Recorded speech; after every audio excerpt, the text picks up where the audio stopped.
Bonjour et bienvenue à nouveau sur Népu.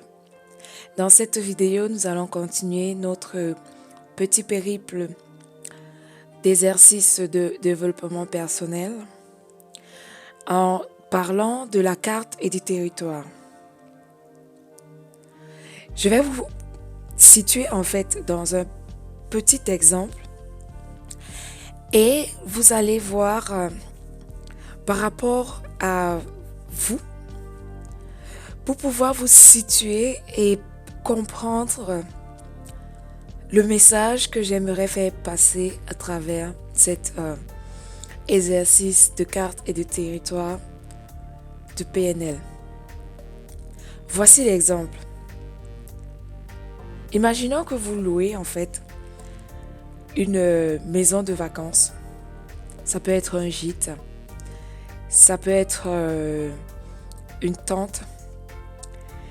Et dans l'annonce, vous avez comme élément attractif appartement de vos rêves pour passer des vacances idéales.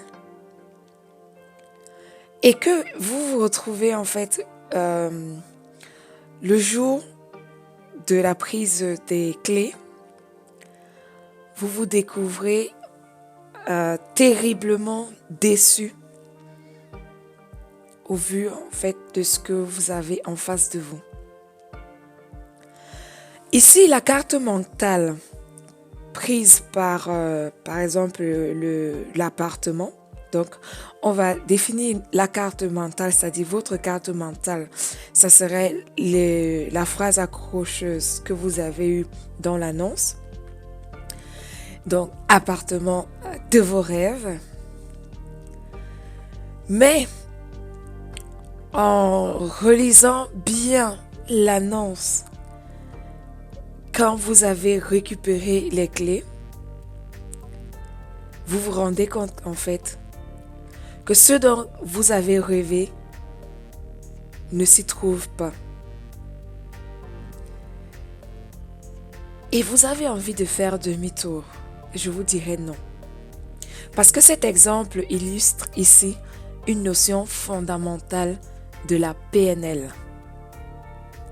La différence ici entre la carte, qui est ce que vous avez vu dans votre tête comme représentation de ce que vous vouliez avoir, et le territoire, c'est-à-dire la réalité de ce que vous avez, c'est le point de départ même de la PNL. Imaginez-vous donc vivre cette situation, par exemple, que je viens de vous présenter, et dites-vous que la meilleure façon de vivre, c'est de vivre l'instant présent. Laissez-vous surprendre par des événements. Parce que lorsque vous mettez en fait dans votre esprit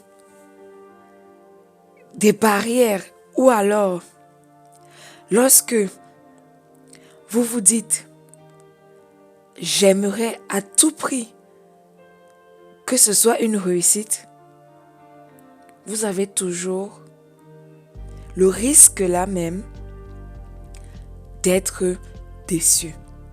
Alors que lorsque vous n'avez pas d'idée préconçue, vous ne vous dites pas je suis sûr que ça sera parfait. Vous vous laissez surprendre et vous vous laissez vivre l'instant présent. Vous vivez alors une expérience qui est appelée ici territoire, qui donne une signification particulière. Cette signification particulière qui est représentée par votre carte aux notions abstraites telles que ce que vous voulez avoir et ce que vous avez.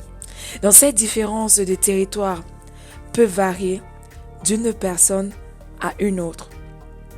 Et souvent cela est dû à l'origine des idées préconçues ou alors des difficultés de compréhension et de communication de ce qu'on voit et ce qu'on attend. Ce qui est à retenir ici, en fait, c'est de faire attention à ce qui nuit le plus à l'objectivité. Laissez-moi donc vous dire que ce qui nuit à l'objectivité, ce sont des jugements hâtifs, des préjugés. Pourquoi?